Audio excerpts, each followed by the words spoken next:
Hello, everyone. I am Professor Zeal Harris, that is, and I am the instructor for Intro to Black Creative Expression, African American Studies 160.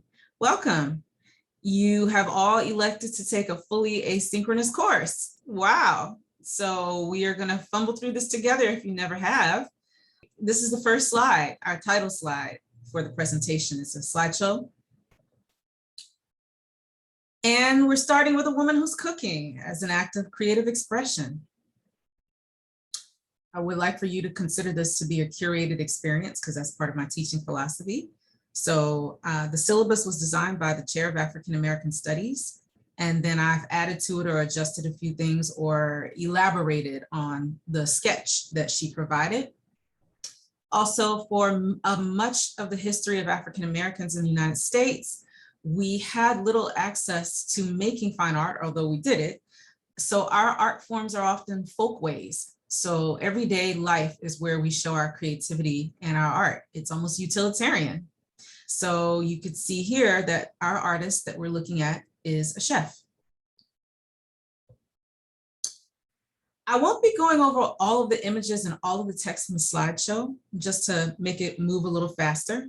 And you'll be able to go through at your leisure and watch it as many times as you like, repeat things, go back, go forth, and go further search images and concepts that you see in the slideshow.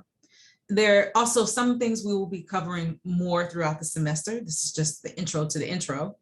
And even this week, there are some things that are presented in this lecture that are also elaborated upon with posts in the module. So the first thing that I want us to think about is what is Black, because that's part of the title, Intro to Black Creative Expression, although the department is called African American Studies. So I have taught a couple of Black Studies classes in the past before where I got to the end of the semester. This is when I first started. And a student asked me, what do we call African Americans? Is it Black or is it African American? And so again, I want to address this naming issue, which is a big issue.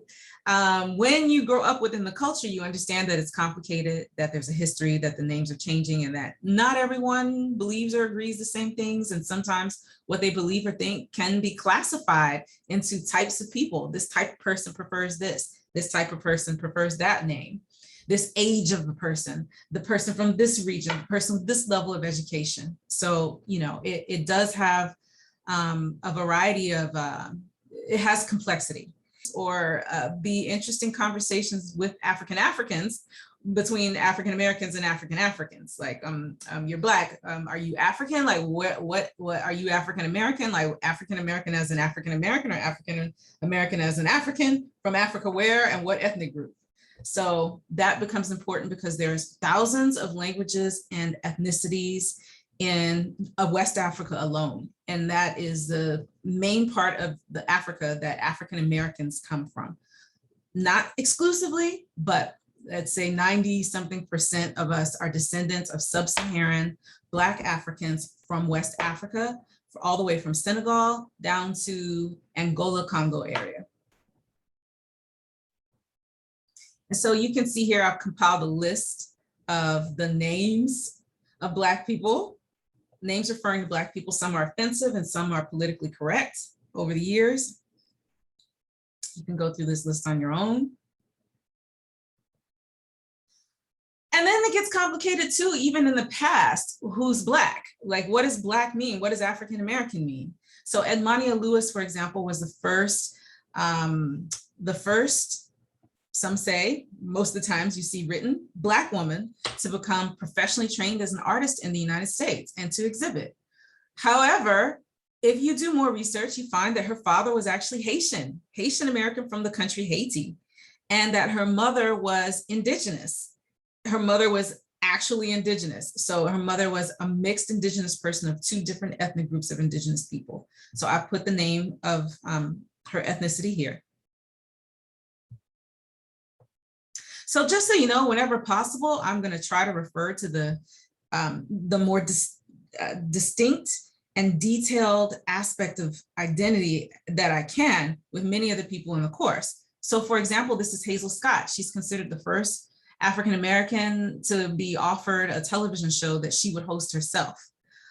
Well, she was Trinidadian American, which is interesting. Here we can see images of her playing 2 pianos. You can go online on YouTube and find her playing as a virtuoso diva, 2 pianos at the same time, and it is outstanding. It is amazing. Well, she was married to a very famous preacher in the United States who was also an activist at the time. And she herself was an activist, and as she began to speak out more and more against racism, she was blacklisted. And it's probably the reason why you've never heard of her before. She was one of the most significant African-American women, or Black American women, Trinidadian, Caribbean American, West Indian women in the United States of the earliest 20th century. And then I've given you a definition of creative expression. For the purposes of this class, creative expression, expressive culture, and art are very closely related, pretty much almost synonymous. So I want you to understand what I'm saying when I use these terms. You can read through that.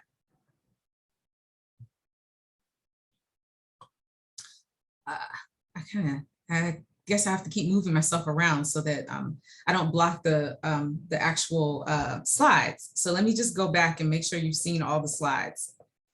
It's something I didn't think about when doing the recording. All right.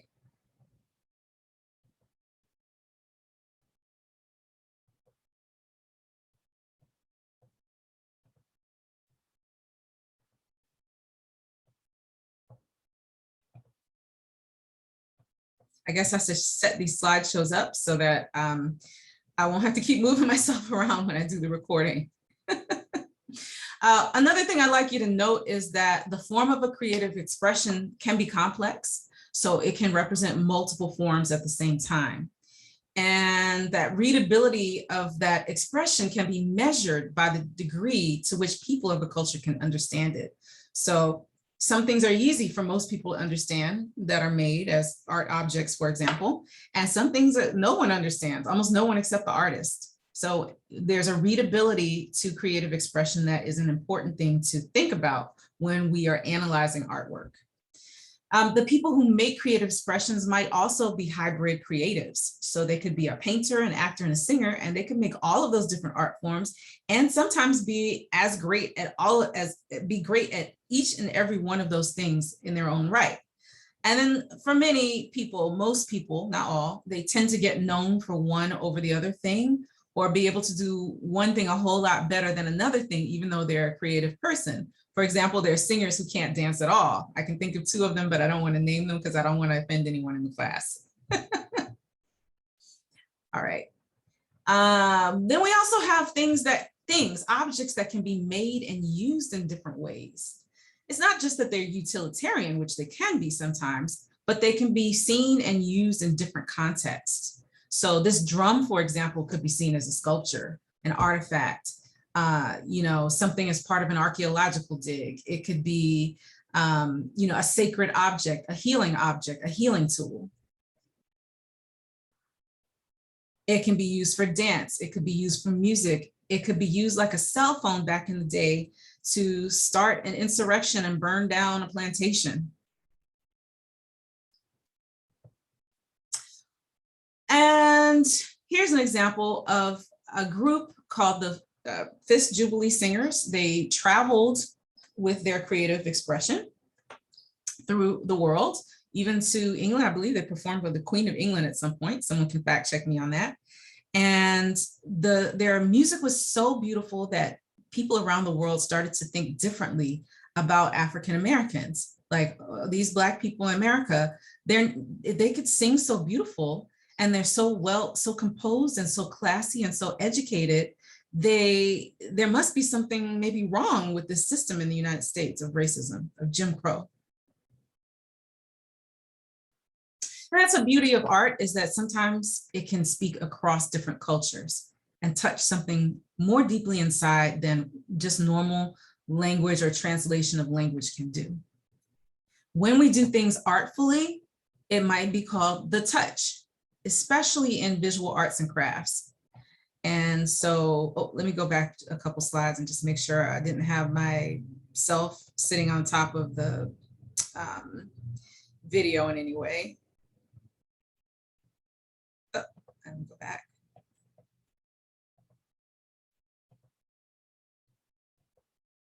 You may need to go back and every few slides, I'll just review the slides so that if you need to go back and read them, and you can, and I might have accidentally have been covering part of it with my video.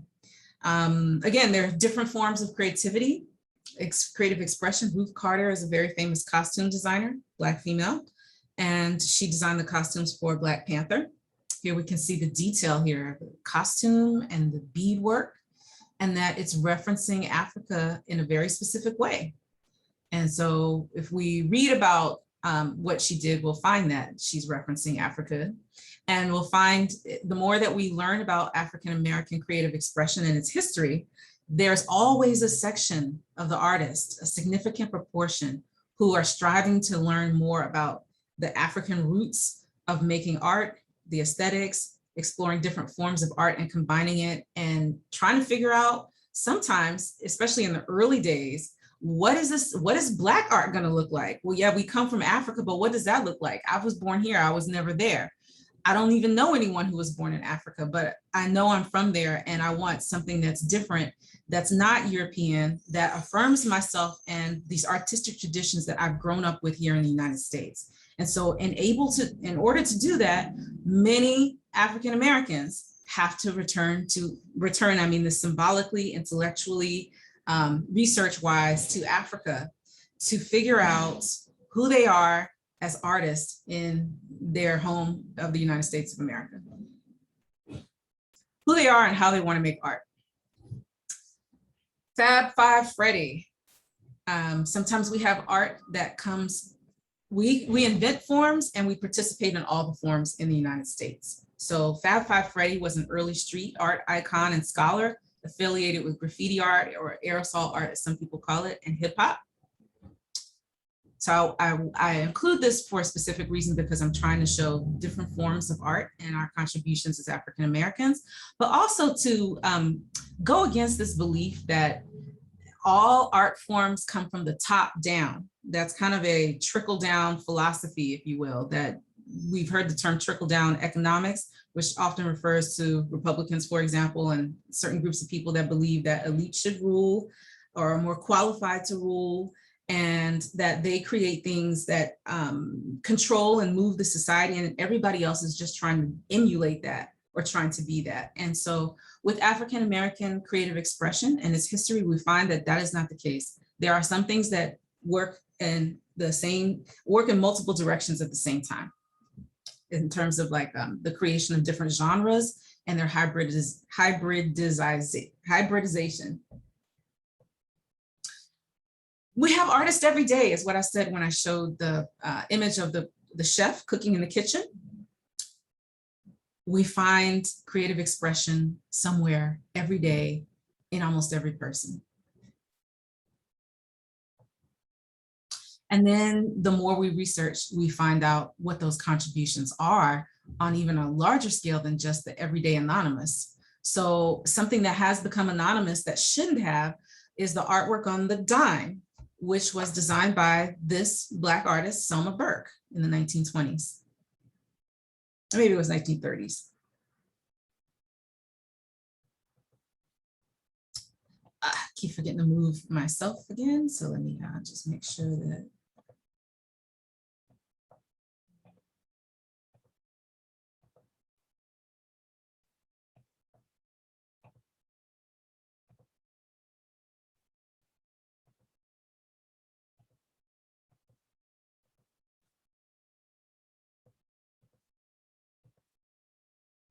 All right, here we see a comedian, Dave Chappelle, impersonating the artist formerly known as Prince. Isn't it wonderful when sometimes art is about arts or artists?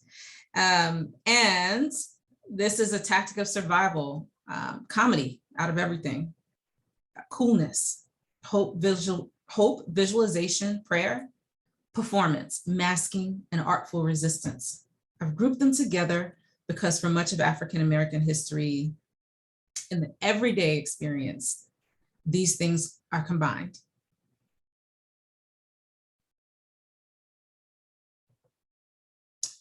And then aesthetics is a term you should know. Basically, aesthetics are the underlying and guiding principles of what makes creative expressions good. And so what we are talking about in this course is what Black Americans think is good. Why is it good? What makes it good? What kind of principles, tenets, tropes go into the making of Black art? What makes it Black? What makes it good Black? And this is one of the best books I've ever read on those, to answer those questions. It's a book on the tenets of Black aesthetics, and it describes the African origin of many of the concepts. It's written by a dancer, scholar, professor.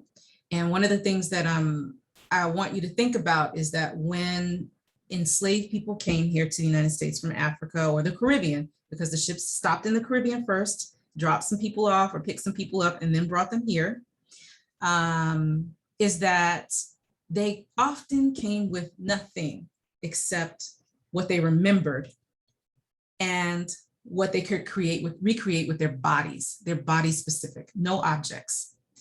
And so that's significant because the coding was already there.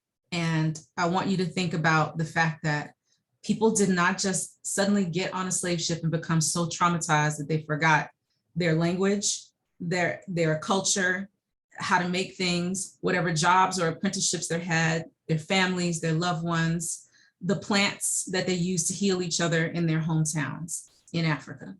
So I really want to stress that because our history here in the United States, even as African Americans, is given to us in such a way that it wants us to believe that we were just stolen and that we were brainwashed. So we got here as empty Black canvases. And I really want to challenge that notion in this particular course. So this week, you're going to look at Gordon Parks, who's a photographer. He wore many hats as a creative person, filmmaker, and other hats. I'm not sure if this is a self-portrait of him, but he has a significant catalog of photography and thousands, tens of thousands of photographs. And he was one of the very first professional photographers to shoot for magazines. And so he's really well known for his photojournalistic essays. We're also going to listen to a song called Black by Buddy and Aesop Ferg. It's Buddy's song, but Aesop Ferg participates. I think Aesop Ferg has Caribbean heritage also. Robin Costa Lewis has a book of poetry called Voyage of the Sable Venus. It says, the subtitle is And Other Poems. So Voyage of the Sable Venus is a poem that's very long with many sections. And so I've excerpted four poems from this book, and you'll choose one to create a page of sketch notes or visual notes that are like annotated, way of, a creative way of creating an annotated page of notes. And Nas will listen to the song Ultra Black. He's debatably, according to hip hop aficionados, one of the best and most significant rappers of all time. Excuse me. A couple questions that I want you to keep on your mind throughout the week is that you want to be able to answer to any person who asks you, give an answer to any person who asks you, what is Black expressive culture? What is that? Like, how would you define it for someone on the street or someone at home who asks you, oh, what class are you taking? What are you learning about? And you say, oh, Black expressive culture. And they say, what is Black expressive culture? And then you say, I want you to think about what you would say and what examples would you give?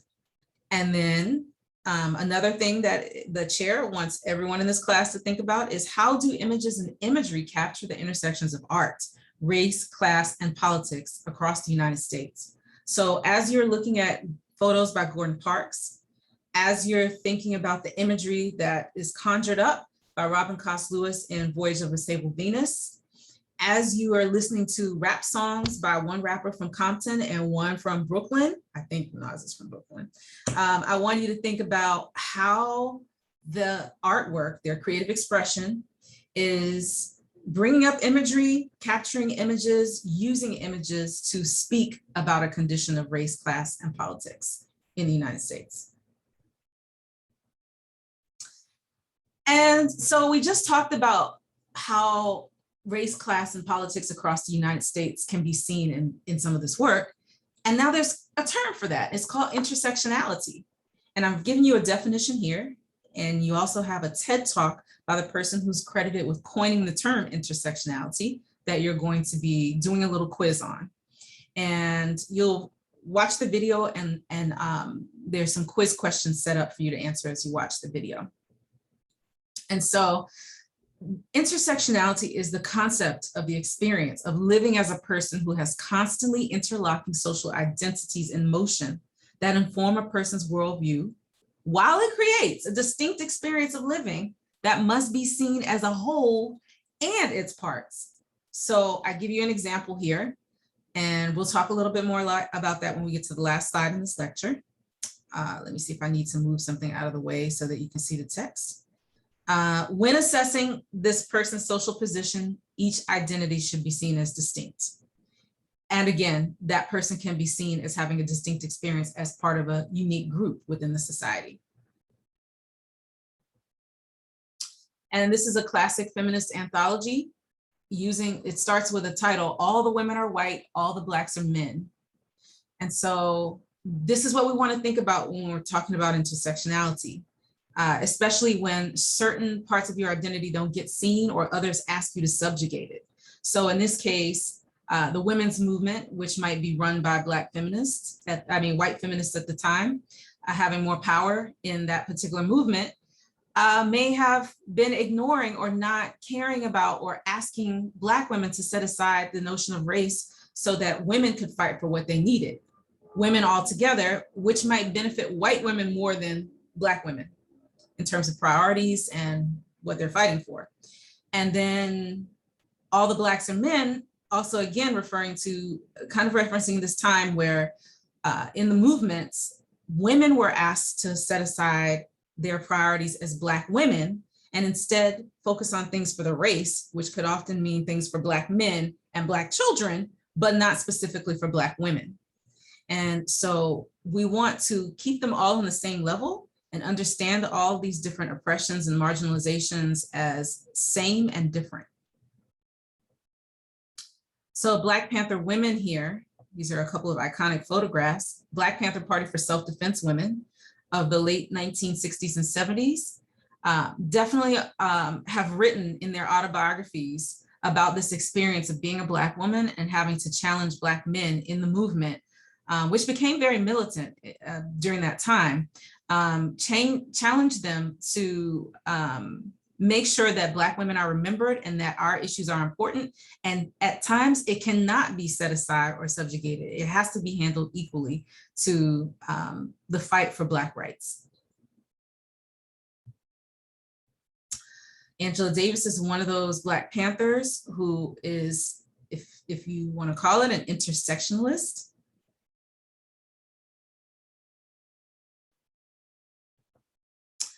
And here's a kind of diagram of intersectionality, like a stick figure diagram. You can use this style for the notes that you're asked to do on the poem that you're going to be doing visual notes on in the week. Then this one is more detailed. So you can see that it's a wheel of power and privilege and how different identities in the United States stack up to power and privilege in the country.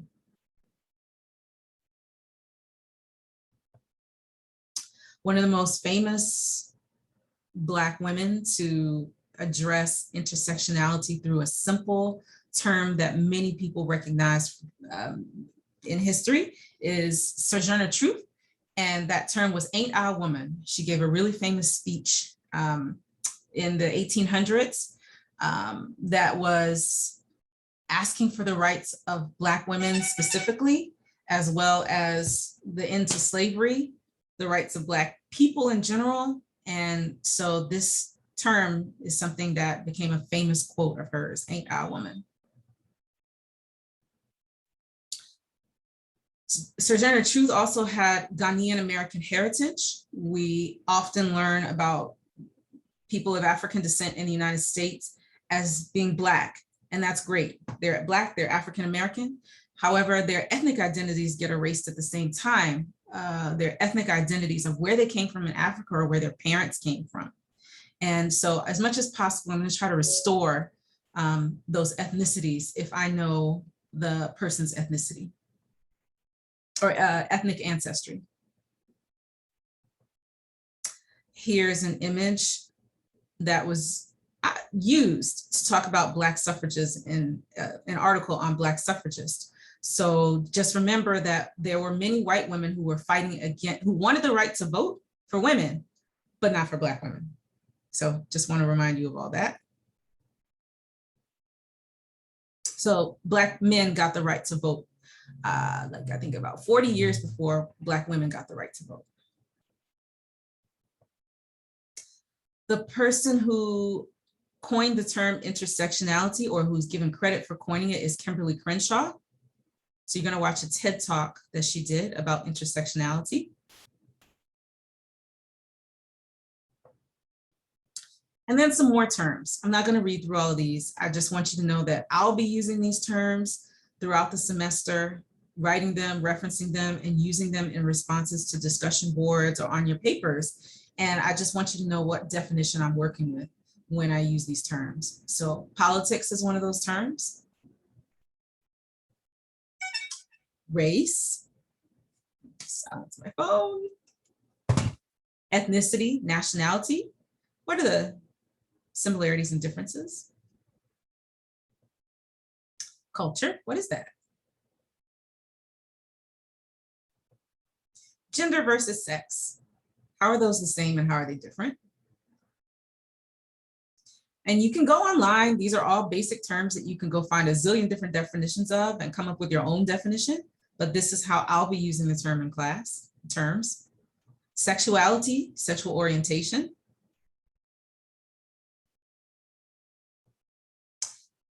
Isms. So when we talk about isms, we're talking about systematic systems or patterns of human prejudices that exclude certain groups from access to power and resources based on, generally speaking, unchangeable characteristics of a group of people. So racism, for example, nativism is the same as xenophobia almost, which is, xenophobia is a fear of outsiders, typically, but nativism specifically is the belief that people who are born in a specific place are superior to people from another place and that they should have more rights and privileges in the society. Sexism, classism, and then meritocracy is something important to think about. It's tied into classism in a certain way. We have a meritocracy in the United States. However, there are countries in the world that are more, have more stringent meritocracies, like Korea, for example, or Japan, where you have to be formally educated to have success in society. It's almost impossible if you don't, and that certain rights and privileges are tied into being smart and having accomplished certain things at an educational level. So access to power and resources is much more based on doing well in school and being formally educated to a certain degree. White, whiteness, whites.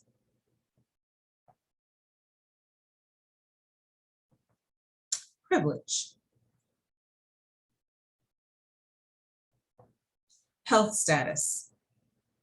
By this, I mean if a person's, the condition of one's physical, mental, emotional, and learning health or ableness. Religion. Again, these are categories where sometimes we often find there's prejudice that exists in the world against people of specific religion or condition of their health. In some places in the world, especially historically, people of different religions saw themselves like we would see people of different races. So Christians in Sudan and Muslims in Sudan, who we would say, we would look at probably from our culture, from the outside in and say they're the same. Why are they fighting each other? They see themselves as two different races. We've got prejudice versus institutionalized racism. It's very important that you read these particular definitions and understand that there's a difference. And the difference is about the scale and scope of what's happening, the difference between prejudice and racism. So read carefully through those definitions and understand that prejudice is bias, but it's through belief and action that a person is biased towards another person or another group of people because they affiliate them with a particular group and believe that they behave a certain way. So they interact with them in this way because they believe that, you know, whatever they believe. And then institutionalized racism is the pattern of that happening many times by many people, and also in ways that are more complicated, complex codes and systems of society, such as the laws, science, religion, and customs, that in ways that make it different to hold any particular person accountable for the beliefs and actions.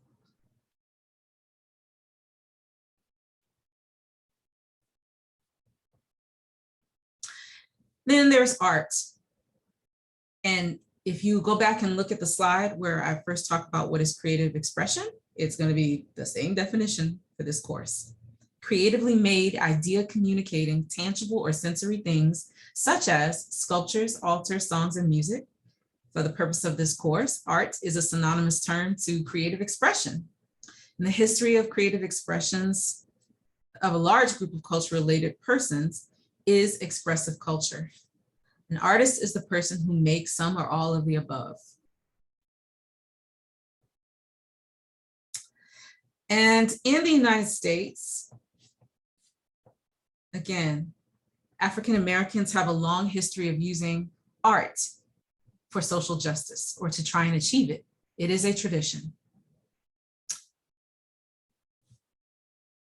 And so again, I've listed, not again, but I've listed some of those eras or movements: the anti-slavery movement, the Nadir era, Harlem Renaissance, civil rights movement, Black arts movement, anti-apartheid, identity art, hip hop movement, and Afrofuturism. These are relatively chronological, but they're movements in which Black activists used art for specific ways. They respected it, they used it, they sought it out, they sought to create it, they sought artists, and they sought to use it to promote.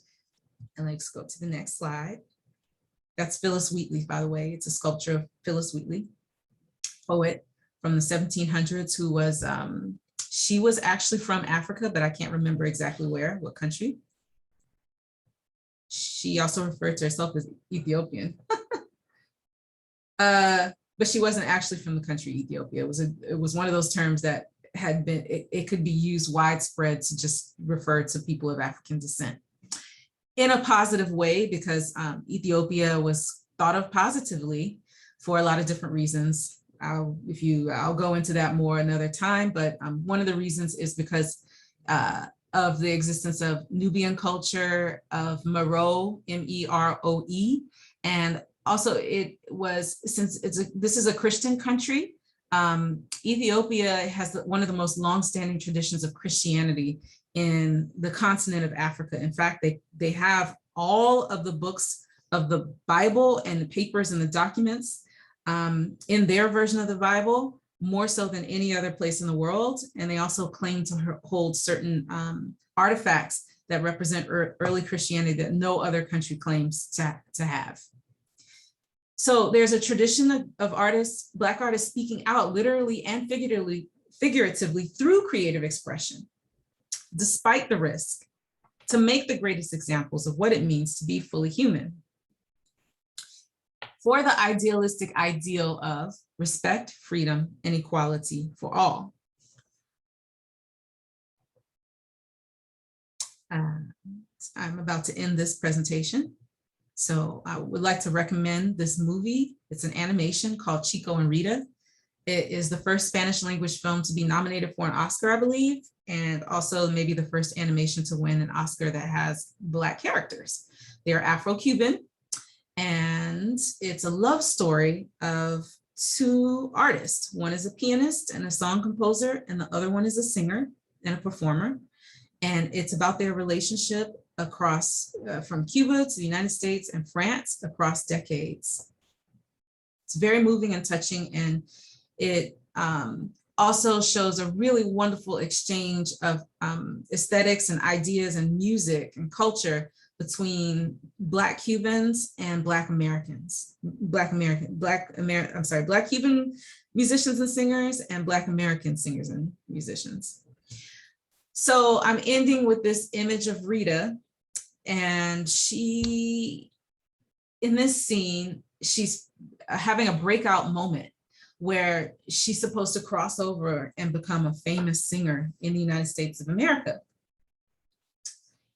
Instead, what happens is something pretty tragic. She hasn't seen Chico or heard from him, and they were supposed to be together forever, get married before she did this performance.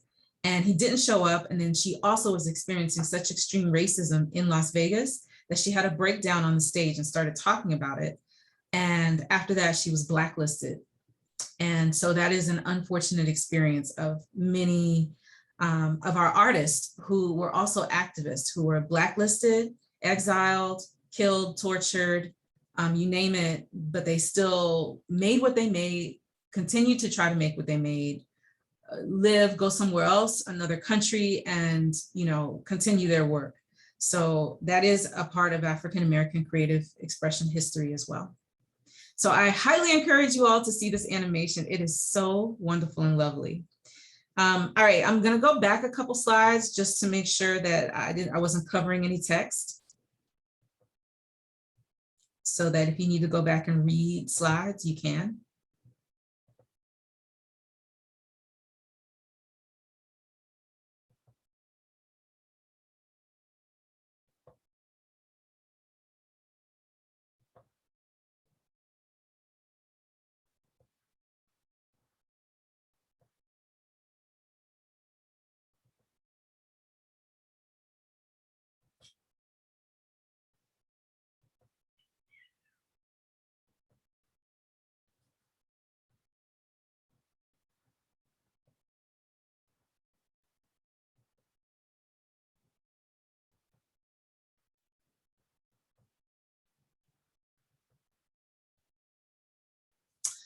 All right, so expect that each week you'll have a lecture like this. I read there's some statistics that students get burnt out after about 10 to 15 minutes of watching video lectures. So hopefully I'm more interesting than just 10 to 15 minutes and you won't get burnt out. But again, thank you for letting me fumble through this, and I hope you all have a nice day.